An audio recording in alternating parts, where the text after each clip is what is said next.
I went and got myself an EcoFlow River portable power station. Lovely box, lovely packaging. Shall we see what's inside? What are we going to use today? I'd say a bit of a hunting knife.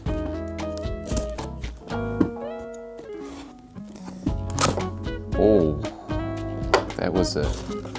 Might just turn that around for you. Look at this pop.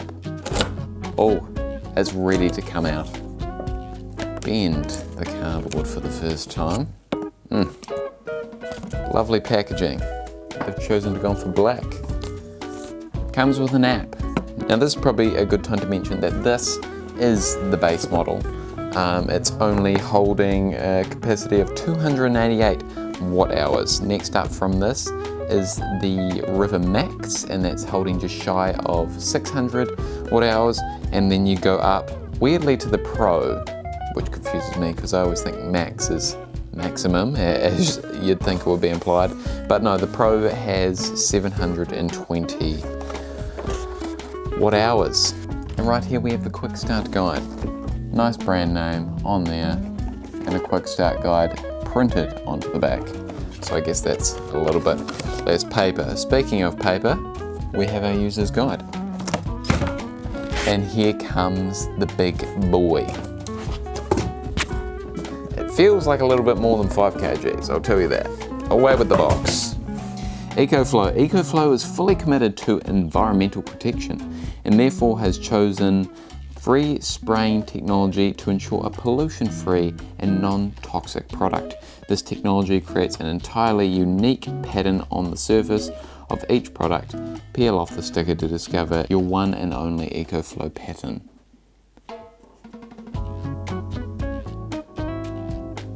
I can't see no pattern.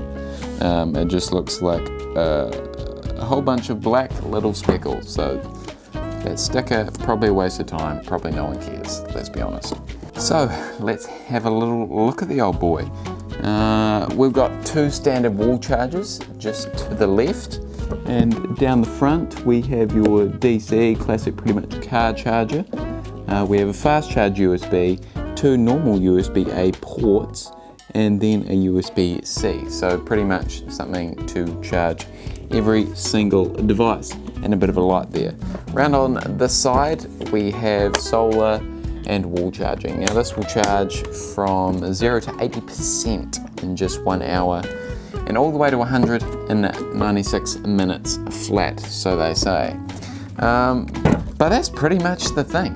We can go over the stats, which all came in the box. It weighs 5 kgs, like we've already gone over. You can see how big it is. In comparison to my face, capacity 288 watt hours. Output for this one is 600 watts. It surges at 1200 watts.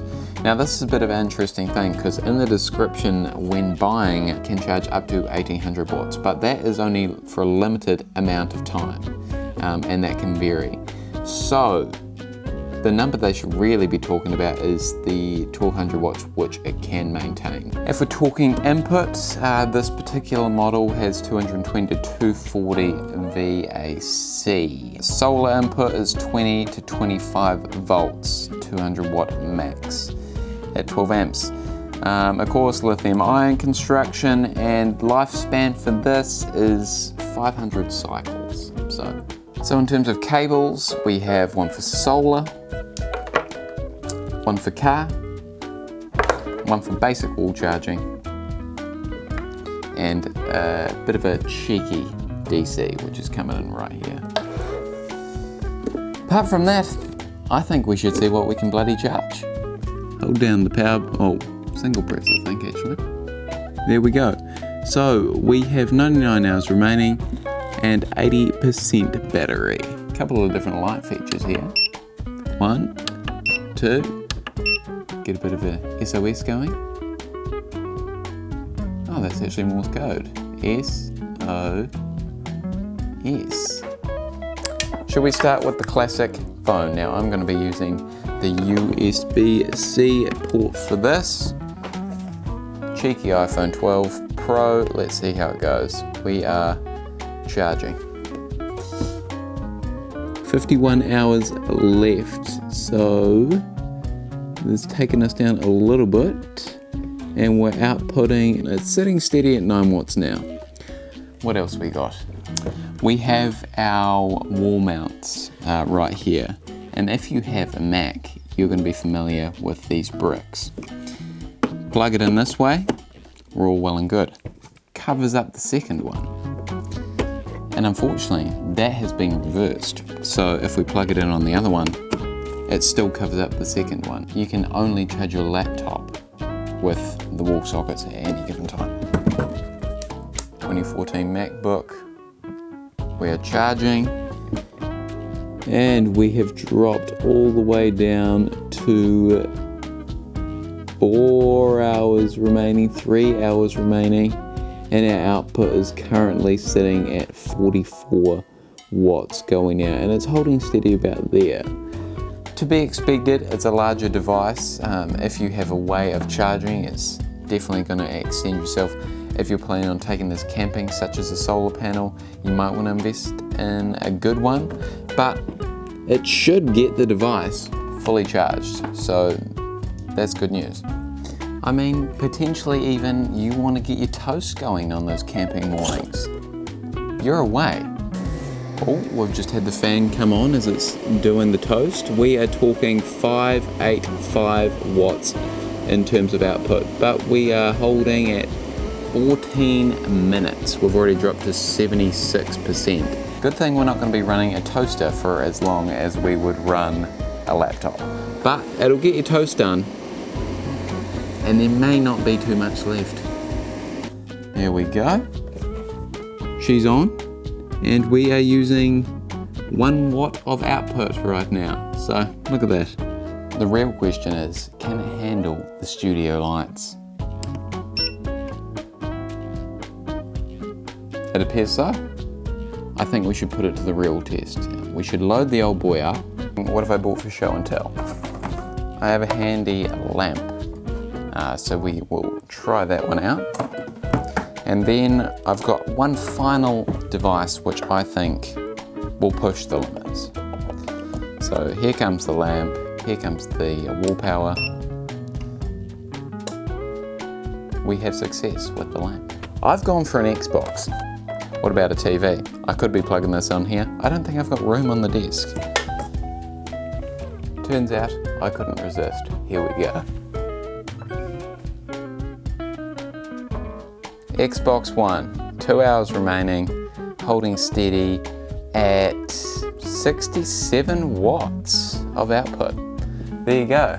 You can game while you're away in the middle of nowhere. And we have dropped to 1 hour of battery life left, and we're holding steady at 92 watts in output, going up to 95. We just touched 100 there for a very short second. So there you have it.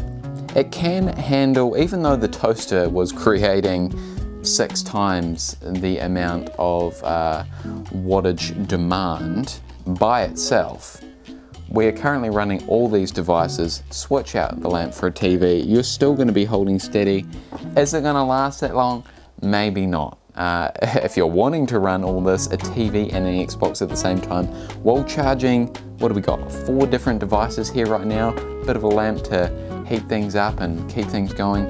Well, you could go for the larger ones, the Max or the Pro. It's impressed me so far because it's running everything. But if you think I haven't quite put it to the test and you want me to run some various other devices on it, just let me know down below. And I hope it's given you a bit of clarity on this device that you're researching, and you know now what you want. If it is this product, a different brand, or maybe a model higher up the line, or maybe this is absolutely perfect for you and what you want to achieve with it. But for now, I have been Ryan, and yeah, I'll see you for the next one.